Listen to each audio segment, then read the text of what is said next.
Bueno, como les adelantábamos hace un rato, Pilar Moreno, doctora en Ciencias Biológicas e investigadora del Instituto Pasteur de Montevideo, fue seleccionada junto a su par, Gonzalo Moratorio, por la Junta Departamental y van a ser homenajeados con un sol en la peatonal Sarandí. Hoy la tenemos aquí presente en el estudio para dialogar con ella. También, por supuesto, haremos un análisis de la actual situación epidemiológica y, bueno, cómo ve ella la evolución de la pandemia en nuestro país. Pilar, bienvenida. Bueno, muchísimas gracias por la invitación. Decíamos antes de comenzar la nota, un placer verte en persona, porque sí, hemos hablado mucho, pero siempre por Zoom. La verdad que sí, por suerte, bueno, podemos estar acá. Bueno, ¿cómo recibieron esta noticia? Todavía no tienen mucha información de cómo va a ser. ¿Qué se siente ustedes que son de tan bajo perfil, no? Y bueno, la verdad fue una sorpresa, obvio, siempre muy agradecidos porque es muy lindo que se nos reconozca, pero más que un reconocimiento personal, es pensar que la ciencia está ocupando un lugar mucho más importante en la sociedad. Entonces, creo que en definitiva eso es lo que más nos alegra, ¿no? Que nosotros somos investigadores de la Universidad de la República, del Instituto Pasteur, y bueno, de saber digamos que salimos de Malvin Norte, que es el lugar donde trabajamos, y bueno, y la gente puede saber lo que hacemos y nos conoce. Me parece que está muy bueno, más que nada por la visibilidad que le da la ciencia, no tanto en lo personal. Llega en un momento justo que era necesario, después de más de un año y medio trabajando y aportando al país, desarrollando esos test que hoy se están viendo en farmacia. ¿Era un mimo al alma necesario para este momento después de tanto trabajo?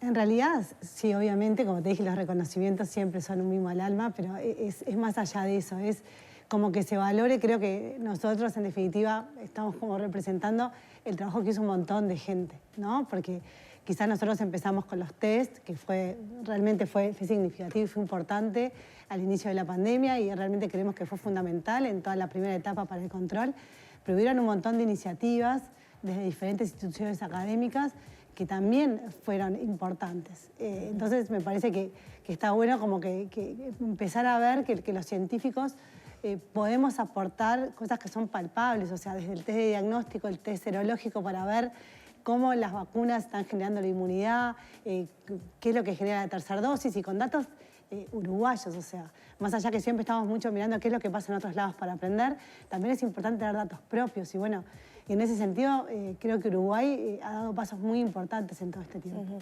¿Qué cambió en el devenir, en la historia de los últimos años que permitió dar este paso a la ciencia de nuestro país?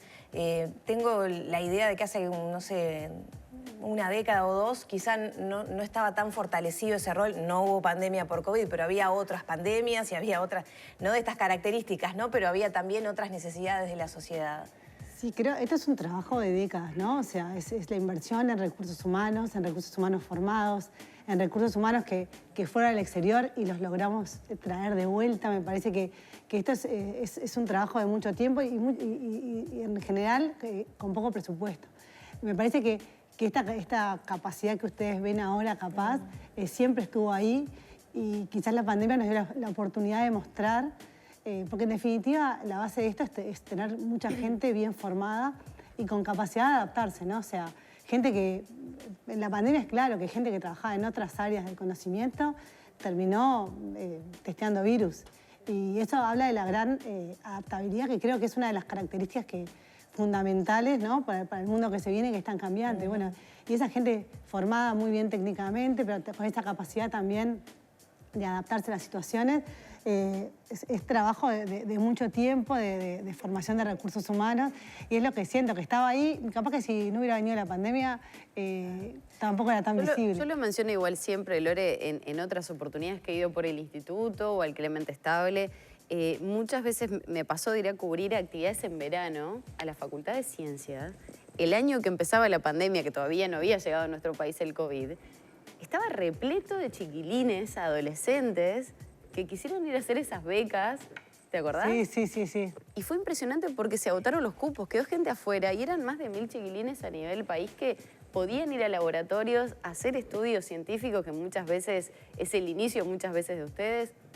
Digo, ahí me parece que hay un ejemplo que la ciencia empezaba a penetrar en la sociedad y sobre todo los más chiquilines. Hoy por hoy, se incrementó incluso la matrícula. Sí, se incrementó un 50%. Y digo, de la Universidad de la República se incrementó casi un 16, un 18%, y de Facultad de Ciencias un 50%. Digo, realmente eso es una muy buena noticia.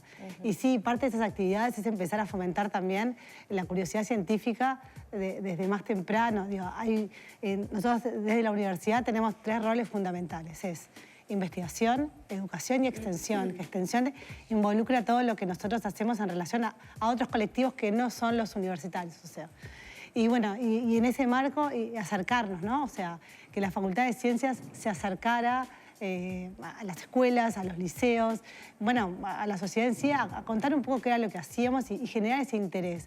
Porque en definitiva la ciencia es transversal a todo y en la industria, bueno, es como la economía en realidad. Uno puede aportar desde la ciencia a mejorar diferentes procesos. Claro. Y es importante que eso sea visible porque aparte es la forma también de seguir creciendo y lograr inserción laboral y bueno. También está bueno contar como la otra parte que no se ve, ¿no? De los miles de ensayos que no funcionan, de las horas de laboratorio, de pruebas, también de falta de recursos, de que si se está en un trabajo no hay feriados, no hay horarios, ¿no? Los controles, por ejemplo. ¿Cómo es ese otro lado que no se ve o que ahora vemos como esta parte solo de los logros, ¿no? Los test en las farmacias, etc. No, bueno, no, es clarísimo que la ciencia tiene mucho más de frustración que de éxitos, pero cuando el éxito, o sea, los experimentos en general salen mal, pero cuando algo sale bien, creo que eso recompensa todas las veces que salieron mal. O sea, la ciencia es caerse y volverse a levantar todo el tiempo. Me parece que también te enseña la resiliencia, ¿no? De decir, bueno, hay que seguir. Y también esa sensación de que va muy rápido, y sobre todo en tiempo de pandemia, o sea, va muy rápido y uno siempre está como corriendo de atrás. En pandemia era clarísimo, o sea, a veces decían, bueno, ¿hay algún dato de esto? Sí, hace 20 días. No, busca algo más nuevo. Claro. Porque era una velocidad que agarró las publicaciones, la información, o sea, uno tiene que estar bien parado y uno va aprendiendo también, ¿no? Y obviamente el presupuesto también, o sea, pensar que ahora no hay un plan para, digamos, hacer mayor apoyo a todo lo que es ciencia y tecnología, a la parte de educación, a la Universidad de la República, pensando que aumentaron la matriculación. No solo aumentó la matriculación de la universidad, sino que pensá que los chicos que van a entrar ahora estuvieron un año de pandemia, o sea, probablemente la formación con la que vengan va a ser diferente. Claro. Y la universidad va a tener que arremeter con todo eso, entonces es importante el apoyo. En definitiva, la única forma, creo que, de salir adelante y de crecer como país es tener gente formada, ¿no? Ahora, Pilar, pensando, mencionabas el tema de la pandemia, ¿qué abordaje se está haciendo el día de hoy por parte de la ciencia en nuestro país? Tú sos doctora en Ciencias Biológicas. ¿En qué situación estamos? Para pararnos en este momento, teniendo en cuenta que es cierto, ya se está dando la tercera dosis de la vacuna contra el COVID, los casos van bajando, los activos van bajando, los positivos por día, los fallecidos también, pero ¿cómo estamos? No, yo creo que lo que no hay que pensar es que la pandemia terminó. O sea, estamos en un buen momento, se está reactivando diferentes actividades que por mucho tiempo estuvieron bastante reprimidas, todo el tema de la cultura, me parece que eso está bueno, estamos en un momento que podemos hacerlo. Creo que no tenemos que perder de foco que la pandemia sigue, digo, podemos ver el caso de Colonia, que los casos están aumentando. Sin dramatizar, o sea, Uruguay está vacunando muy bien, ya tiene más del 70% de la población vacunada con 2 dosis, el 30% con 3 dosis. Yo creo que es eso, es seguirnos vacunando y también seguirnos cuidando. O sea, yo creo que a esta altura todos sabemos qué está bien y qué está mal y qué tenemos que hacer y qué no podemos hacer. Entonces, me parece que es eso, seguir manteniendo los cuidados y estar atentos. Estar atentos porque ya vimos que en otros países que hubo que dar marcha atrás, o sea, se habían sacado las mascarillas, se habían sacado todo, de repente tuvieron que volver, es el caso de Israel, el caso de Estados Unidos. Bueno, lo que tenemos que estar es atentos. Atentos a ver cómo transcurre este tiempo. ¿Qué está pasando en cuanto a las variantes, ese seguimiento que ustedes vienen haciendo y sobre todo el trabajo que se está haciendo en Colonia también, ¿no? Ahí podemos hablar de que está, digamos, primando la variante Delta. ¿Cómo estamos en ese sentido? Nosotros en realidad empezamos a trabajar en todo lo de vigilancia genómica en marzo, que ahí pudimos evidenciar la entrada de la variante P1 en su momento, bueno, con el pico de casos que tuvimos. Después, a partir de julio, empezamos a trabajar con el Ministerio, con el tema de los viajeros, y lo que vimos era que, bueno, por el aeropuerto básicamente entró todo, o sea, nosotros analizamos muestras de personas que retornaban del exterior y a los 7 días eran positivas, y básicamente todas las variantes entraron. ¿tá? O sea, la situación es que, bueno, ya sabemos que las variantes están entrando, que Delta, de los pocos casos que hay, la mayoría son Delta. Y bueno, en el caso de Colonia, lo cierto es que sí, ayer escuché en realidad, la verdad que me enteré por el informativo de que están estudiando la variante. Lo cierto es que nosotros, lamentablemente, en este momento no estamos accediendo a todos los datos de las muestras que nos llegan, entonces nos dificulta un poco hacer ese tipo de análisis. Así que, pero lo cierto es que Delta, como ya se esperaba, porque es mucho más transmisible, y esto, lo de las variantes siempre digo es como una carrera de 100 metros, o sea, vos tenés uno que corre en 9 segundos, va a ganar siempre ese, hasta que venga uno que corra más rápido. Ahora, sigue trabajando el grupo interdisciplinarios Sí. que analizaba las muestras, sobre todo en los departamentos de frontera, después se extendió a todo el país. Ese grupo Sí, nosotros sigue. seguimos trabajando. En Colonia también. Nosotros recibimos todas las, en realidad, muestras en realidad aleatorias de los departamentos y recibimos muestras que nos manda el ministerio. A veces no tenemos, no nos llega toda la información, a veces sabemos de qué departamentos son y a veces no. Entonces, del brote de Colonia no tenemos nada especificado, tenemos muestras que son brotes, pero no tenemos exactamente el dato de que sean los brotes de Colonia. Ahora, ¿se puede pensar en que sea otro tipo de cepa la que esté circulando en Colonia o todo tiende a pensar que es la Delta, que es la predominante el día de hoy y la que se ha constatado que es una de las más contagiosas de la que estaba circulando acá? Nosotros lo que hemos estudiado hasta ahora es todo Delta. Que aparezca alguna nueva variante es parte de la biología del virus, o sea, de hecho Delta puede adquirir algún cambio nuevo, eso siempre lo hablamos. Acá mismo en nuestro país, por la resistencia, por las personas vacunadas, por las que no. Pero no, o simplemente porque el virus, o sea, si vos te infectás y el virus empieza a generar muchas partículas virales, en ese proceso lo que tiene que hacer es copiar su material genético, ¿no? Y en ese proceso de que copia, el virus se equivoca. Y en esa equivocación genera mutaciones. ¿Qué pasa con esas mutaciones? La mayoría de las veces son mutaciones que no le generan nada al virus o le genera algo detrimental. ¿Qué quiere decir? Que el virus no puede seguir infectando. Y algunas pocas lo que generan es alguna ventaja al virus de transmitirse mejor. Y esas son las que se seleccionan. De aparición de una nueva cepa que pudiera ser más ventajosa, digamos, para contagiar. No, o sea, no, el secretario de Presidencia dijo que estaba estudiando la posibilidad de una nueva variante. Nosotros, en realidad, que aparezcan variantes nuevas no es algo raro ni es algo de qué preocuparse. De hecho, de todas las variantes que han circulado, hoy en día tenemos solo 4 variantes de preocupación, que son, y de las 4 variantes de preocupación, la que más preocupa es Delta. Entonces, claro, creo que no es para alarmarnos, es parte de la biología normal del virus y lo que hay que estar es atentos, o sea, por eso nosotros hacemos la vigilancia en tiempo real. Bueno, si vemos que aparece alguna mutación que pueda ser de interés, se estudiará. En principio, nada nos hace presuponer que pueda ser otra variante que no sea la Delta, o eventualmente puede ser, o sea... Pero no necesariamente de preocupación, entonces. O sea, vos pensás, o sea, desde que empezó la pandemia se han detectado muchísimas variantes. Pero solo 4 son variantes de preocupación. Entonces, ahora, sí, lo que tenemos que hacer es esperar y no alarmarnos con ese tipo de situación. Lo que está ocurriendo en Colonia, todavía no había una razón específica o causa puntual de por qué triplicaba a nivel de casos. Sí se estaba abordando el tema. ¿Se puede justificar con ese porcentaje de personas que todavía decidieron no vacunarse porque no confían, porque prefieren que no? Bueno, yo justo estuve leyendo que de la departamental de Colonia decían que la mayoría de los casos eran de casos no vacunados. Y eso también es capaz que es importante que quede claro. Más allá de las variantes del virus, las vacunas siguen siendo efectivas. Siguen siendo efectivas para las enfermedades graves y las muertes y previenen también en menor medida la infección. O sea, probablemente si uno no está vacunado tiene mucho más chance de infectarse y mucho más chance de desarrollar una enfermedad grave. En Israel, por ejemplo, hoy en día el 90% de las personas que están internadas son personas no vacunadas. O sea, o porque no se vacunaron o porque pasó más de 6 meses de la vacunación anterior. Entonces, eso tiene que quedar claro. Las vacunas siguen siendo efectivas y en el caso de Colonia, por las declaraciones de la departamental, la mayoría de los casos son casos no vacunados. Por eso es importante alentar a que la gente se siga vacunando. Y también pensando en los grupos que no se pueden vacunar. Claro. ¿No? O sea, pensemos en los niños, que hoy en día no está... Esa era la pregunta. ¿Eso es lo que está pasando ahora con los niños? No sé estadísticamente, pero uno alrededor ve por los hijos de uno casos, ¿no? De brotes en escuelas, de contagios, como que se está corriendo el virus para esos sectores.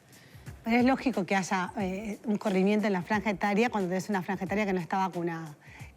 Hasta el día de hoy igual no es algo que preocupe en gran medida, o sea, hubieron casos, no han habido casos graves. Generalmente en niños es bastante, en general, es bastante más benévola la enfermedad.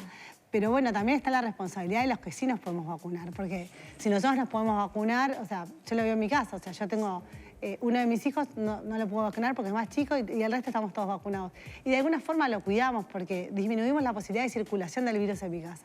Y eso es en general lo que tenemos que pensar como sociedad, o sea, vacunarnos es un acto hacia el otro también, ¿no? Es un acto colectivo, no sirve si me vacuno yo sola, necesitamos que mucha gente se vacune. Pilar, viendo lo que está pasando en Chile, que ya comenzó a inocular a esa franja de 6 a 11 años, me imagino que están esperando los primeros resultados porque empezaron creo que a fines de septiembre a inocular, se había probado antes.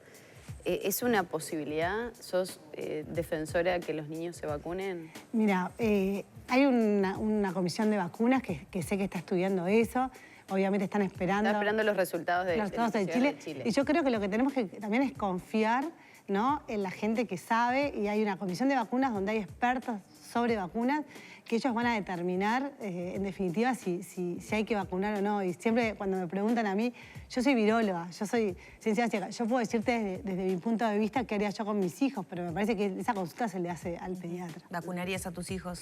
Yo los vacunaría, pero a lo que voy es que me parece que cada uno tiene que tomar esa decisión con el pediatra, que es quien siga a sus hijos, porque quizás cada niño es particular y me parece que es importante eso, o sea, consultar al médico, que son los que saben, y bueno, y obviamente confiar en la comisión de vacunas, que es la que va a determinar si realmente vamos a vacunar a los niños o no. Ahora, en Chile se está inoculando con las dos, con Sinovac y con Pfizer. Para los niños. Para los niños de 6 a 11. Sí, la FDA de hecho aprobó la vacuna de Pfizer para niños.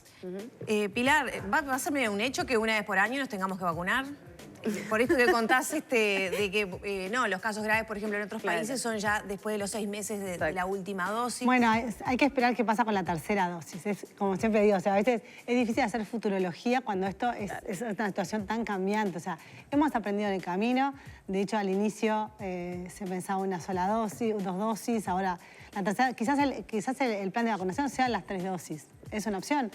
Hay que ver cómo evoluciona la pandemia y bueno, y ahí se irán tomando las decisiones. Lo cierto es que estamos aprendiendo sobre el camino y tenemos siempre mucho más preguntas que respuestas. Sí, y tengo 200 para hacerte. Una de ellas es que todo muy lindo lo que venimos hablando ahora, pero el 1 de noviembre se abren las fronteras, van a venir personas de otros países vecinos, donde la pandemia estuvo más complicada. ¿Todo esto que estamos hablando se podría mantener en ese contexto? Y cuanto más gente entre infectado con diferentes variantes, digo, obviamente siempre hay un riesgo del aumento de casos. También si el aumento de casos está desacoplado de las hospitalizaciones y las muertes, en realidad pasa a ser un problema menor el número de casos. Lo que les digo siempre, o sea, tenemos que seguir atentos, o sea, no nos podemos descansar, no podemos pensar que esto pasó.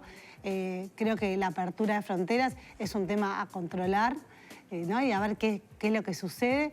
Pero bueno, siempre muy atentos y bueno, y tomando en cuenta sobre todo eso, o sea, no solo pensar que aumentaron los casos, sino también ver, bueno, claro, qué pasa con los en CTI y en fallecimientos, pero ¿se está proyectando aumentar la vigilancia genómica en las entradas al país? Nosotros en realidad estamos trabajando con todo lo que el Ministerio nos envía, además de un muestreo aleatorio que nosotros hacemos con nuestros socios en el interior del país, en Salto, en el Cure de Rocha, con laboratorios acá en Montevideo. Y en realidad ahora hay pocos casos, o sea, nosotros tenemos capacidad para aumentar, en realidad, para aumentar y lo que hacemos igual es un muestreo, o sea, no se analizan todas las muestras positivas, pero hacemos un muestreo que sea representativo de lo que está pasando. Y la idea sí, por supuesto, es seguir. Pero ese muestreo va a aumentar con el aumento de personas. O sea, ¿hay capacidad como para...? Sí, o sea, ese muestreo hay capacidad todavía para aumentar y bueno, y en realidad tenemos financiación hasta febrero, que está financiado por el Ministerio de Salud Pública y bueno, la idea sería después seguir.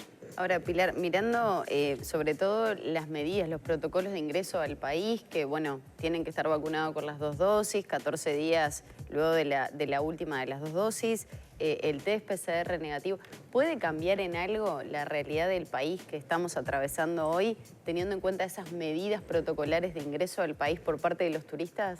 ¿Se entiende un poco la idea? Digo, nosotros estamos acá parados hoy, pero si las personas que llegan tienen que tener todos esos requisitos, ¿es una manera de estar un poco más tranquilos también, que si no hubiera ningún tipo de control?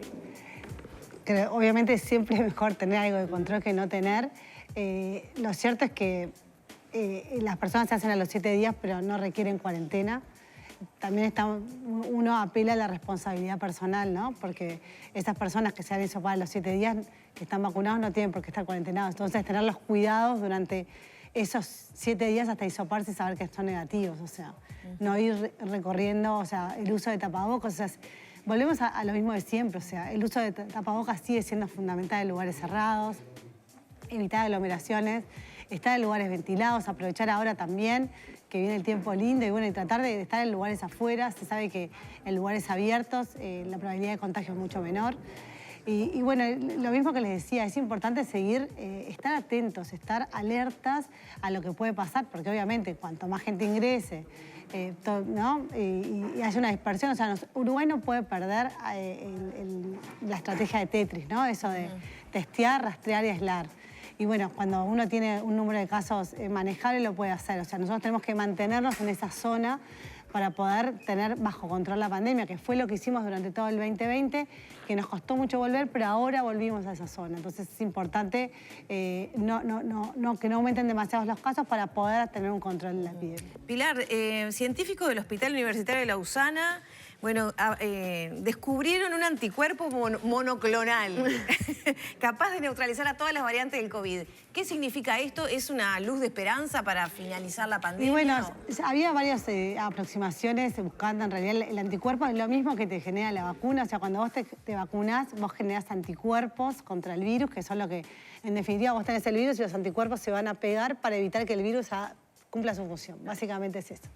Y bueno, este es un anticuerpo monoclonal que se adhiere a todas las variantes del virus y eso te permite que el virus no siga infectando. Pero eso es si lo contraes, eso sería como una medicina. Esto es como un tratamiento. En el caso de la vacuna, uno es lo para que hace, prevenir. No, claro, la vacuna lo que hace es entrenar a tu sistema inmune para cuando te enfrentes con el virus. O sea, es como que vas a tener una lucha con alguien y bueno, podés ir... Es músculo fuerte. Es musculoso, vos podés ir como estás y que te agarre, o podés entrenarte antes y siempre te va a agarrar mucho mejor, por más que no sea exactamente para la variante que está circulando. Siempre es mejor ir entrenado. Entonces, esto es lo mismo. Siempre es mejor tener nuestro sistema inmune entrenado para enfrentarnos con el virus. En el caso del anticuerpo se usa como tratamiento también. ¿Un tratamiento que sería como? ¿Es el mismo que se habla de la pastilla que se está hablando ahora? Esto me parece que es inyectable y bueno, y la idea es o sea, darle a ese individuo es una nueva vacuna, herramientas para que pelee contra la enfermedad. O sea. Pero siempre es cuando ya contraes el virus. En el caso de este tratamiento, sí. Bien. Y el otro día hablamos con, no sé si querés preguntar. No, lo de la pastilla, que también se está hablando de eso y que la OMS ya habló de que podría ser un buen arma, sobre todo en los países donde no ha llegado la vacunación. ¿Qué nos puedes contar de ese descubrimiento, de ese trabajo que se está haciendo a nivel internacional? En realidad, todo lo que sea, o sea, todas las aproximaciones terapéuticas que se han venido desarrollando durante todo este tiempo, en definitiva lo que buscan es que el paciente no entre a estados graves de la enfermedad. Y tenemos que pensar que hay muchos países, sobre todo países en vías de desarrollo y países muy pobres, que no llegan a 1,5 de la población vacunada. Y eso realmente es un problema. Y es un problema para todos, porque hoy en día el virus nos demostró que las fronteras no existen. Entonces, nosotros lo que tenemos que pensar es que, o sea, más allá de que nosotros estemos muy bien a nivel de vacunación, bueno, otros países no lo están y esos siguen siendo bolsones donde el virus se sigue generando más partículas virales y puede generar nuevas variantes. Entonces es importante, bueno, intentar de alguna manera proveerles, bueno, vacunas o, bueno, terapéuticas para que pasen por esta etapa lo mejor posible. ¿Qué tan lejos estamos de la salida de la emergencia sanitaria, teniendo en cuenta todo lo que implica dejar de estar en este estado, ¿no?, a nivel país?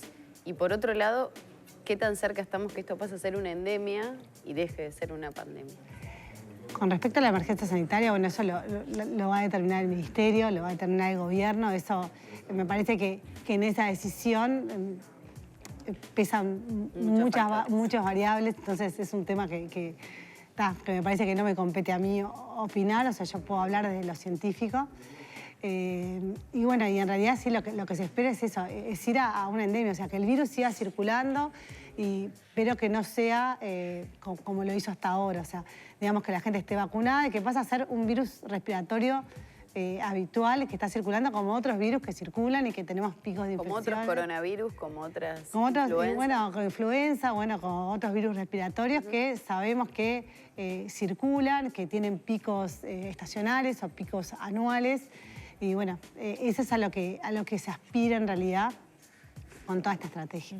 ¿Nos falta mucho? Esa sería la pregunta. Y la verdad que me cristal. encantaría decírtelo. Mi hija me lo pregunta todos los días en mi casa. Ay, me imagino. Aparte tiene la mamá, científica, destacada y reconocida. No. Si no tiene su mamá la respuesta. No, la verdad es que eso es hacer futurología. O sea, yo creo que tenemos que ser pacientes, creo que estamos bien. O sea, yo entiendo, todos estamos cansados porque todos queremos retomar nuestra normalidad, pero valoremos también toda la normalidad que tenemos. Es verdad.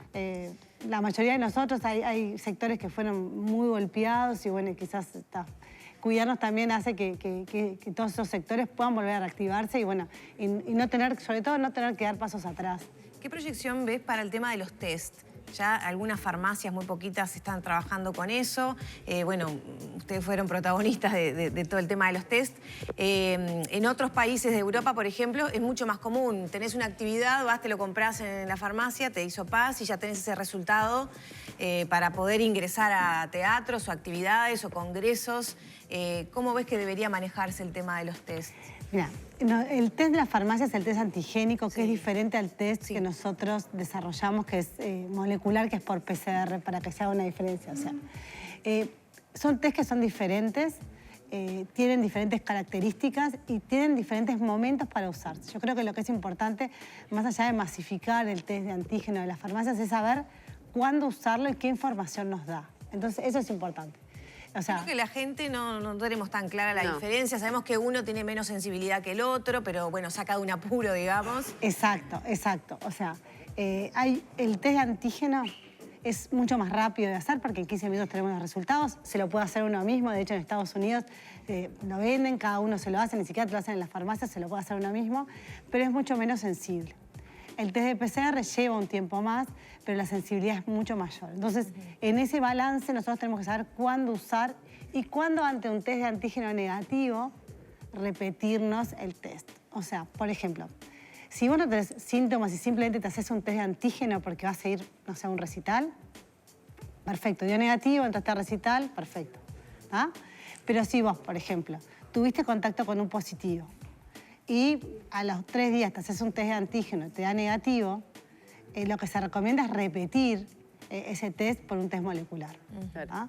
Siempre es importante saber el contexto en el cual te haces el test. Y me parece que sobre eso está bueno informar.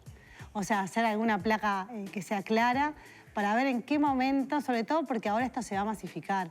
Y también siempre pensar que el negativo es el negativo de hoy en esa muestra, ¿no? O sea, no es que soy negativo y voy por la vida. Que también depende de las zonas que abarque el hisopado, ¿no? Porque muchas veces explicaban eso. Puede ser que el virus esté 1 milímetro más donde no pasó el hisopo y bueno, ¿no? Sí, obviamente todas las técnicas tienen un margen de error porque es parte, o sea, no hay ninguna técnica que no lo tenga y que depende de la toma de la muestra, bueno, de en qué momento se hace la toma de la muestra. Y creo que me parece que lo del test de antígeno está muy bueno. Hay que saber cuándo usarlo. ¿Ah? Y hay que saber cuándo uno necesita repetir ese test por técnicas moleculares. Pero de todas formas ha acelerado también a los casos positivos. Cuando se hacía primero el test rápido, el que hacías referencia recién, si te daba negativo, bueno, te hacías el PCR, pero muchas veces se detectó en ese mismo que la persona era positiva. Exacto. En realidad lo que está buenísimo del test de antígeno es un test que vos lo podés llevar a territorio. O sea, no sé, yo me imagino todas las policlínicas barriales, si vos tenés el test y viene alguien con síntomas, vos por lo pronto, si es positivo, ya enseguida podés aislar. Entonces es una herramienta muy ágil para aislar a los positivos rápidamente. También depende del contexto epidemiológico del país, cuándo usarlo y cuándo no. Entonces, me parece que el tema del test de antígeno está buenísimo y es eso. Y tiene como un área de utilización que es eso, sobre todo eso. O sea, es positivo, lo aislamos. ¿Ah? Y rastreamos a los contactos. Y es de una forma rápida. Y eso me parece que está bueno y que se ha implementado bastante bien, por lo pronto, en muchos lugares, de llegar y tener síntomas, está rápido, para empezar a aislar. Con el tema de la adquisición, ¿dónde se puede adquirir ese test? Por ahora farmacias, los centros de salud, pero se está pensando tal vez, o por lo menos por parte de ustedes como recomendación de ampliar los puntos de compra de esos test. Mira, nosotros no trabajamos en realidad con el test de antígeno, nosotros trabajamos desde el inicio con los test moleculares y eso fue lo que nosotros desarrollamos y distribuimos en la red de laboratorios a los cuales le hicimos la transferencia. En el caso de los test de antígeno, la verdad que eso es el Ministerio de Salud Pública quien determina dónde se va a vender y bueno, y cómo va a ser, digamos, la dinámica con estos test. ¿En qué están trabajando ahora, ya de cara a lo que se podría venir o no sé, modificaciones en los test? Bueno, nosotros seguimos trabajando fuerte en la vigilancia genómica con respecto a la pandemia, muy fuerte en eso, porque creemos que es importante para esta etapa que se viene, es fundamental. Y después, por suerte, nuestros estudiantes pudieron retomar sus líneas de investigación, sus maestrías, o sea, piensa que son estudiantes de maestría y de doctorado que por un año dejaron sus tesis, ¿no?, para enfocarse en la pandemia. Y bueno, y las tesis tienen un plazo, las becas tienen un plazo, que esperemos igual que ahora se logre como una extensión también del plazo y de las becas, porque es gente que aportó mucho y bueno, por dejar de lado sus cosas personales. Y bueno, y por suerte pudieron volver a sus líneas de trabajo y bueno, y la pandemia sigue siendo uno de nuestros focos y la idea es irnos adaptando a las necesidades que vaya surgiendo. Ahora, Pilar, estaba repasando, había uno de los aspectos de la rendición de cuentas que hacía referencia al aval para crear nuevas vacunas en Uruguay. O sea, algo que en su momento se había hablado mucho, después, bueno, fue más utópico. Hoy por hoy, ¿puede ser una realidad para nuestro país que efectivamente se fabriquen vacunas? Mira, yo creo que de esta pandemia tenemos que aprender, ¿no? Tenemos que aprender de que cuando todo se cerró y cuando las fronteras se cerraron, fue muy necesario poder ser independientes, ¿no? Tener soberanía nacional sobre nuestras cosas.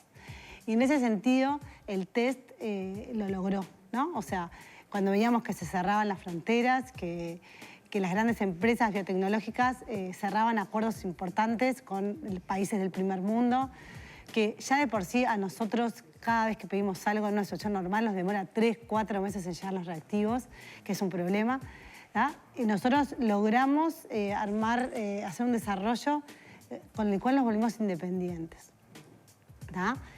Eso no fue lo que pasó con las vacunas. Con las vacunas tuvimos que salir a negociar y en un mercado totalmente sanguinario porque era una lucha ferviente por las vacunas. Entonces, tenemos que aprender. ¿Uruguay tiene la capacidad de hacer vacunas? En este momento no, porque no tiene la infraestructura necesaria. ¿Tiene gente formada? Sí, Uruguay tiene gente formada. Tiene mucha gente que sabe de vacunas. ¿Tá? Uruguay en un momento, en los 80, decidió dejar de producir sus propias vacunas. Vacunas veterinarias se siguen produciendo, también quiero dejarlo claro, ¿tá? Porque había que hacer mucha inversión en infraestructura, porque había cambiado cómo se evaluaban las vacunas. Generalmente, muchos años atrás, la vacuna se evaluaba en una etapa final, se hacía como una prueba de calidad. Y después, con las buenas prácticas de manufactura, implicaba controles en diferentes etapas del procedimiento. Y para eso había que invertir y para eso había que transformar toda la infraestructura que teníamos. Y bueno, Uruguay dejó de hacer vacunas y obviamente no tenía la tecnología en este momento disponible ni la infraestructura para generar sus propias vacunas.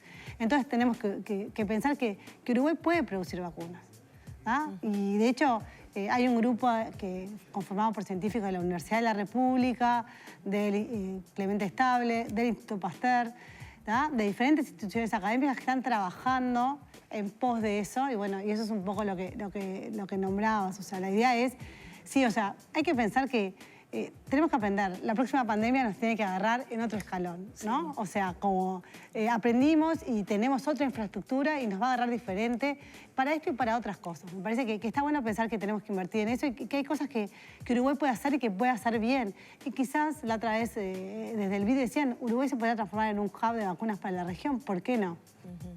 Ojalá, ojalá y ojalá esté la financiación. Muchas gracias, Pilar. No, muchísimas gracias a ustedes por la invitación. Gracias por el tiempo. Cerramos por aquí entonces la entrevista con Pilar Moreno, doctora en Ciencias Biológicas e investigadora del Instituto Pasteur de Montevideo.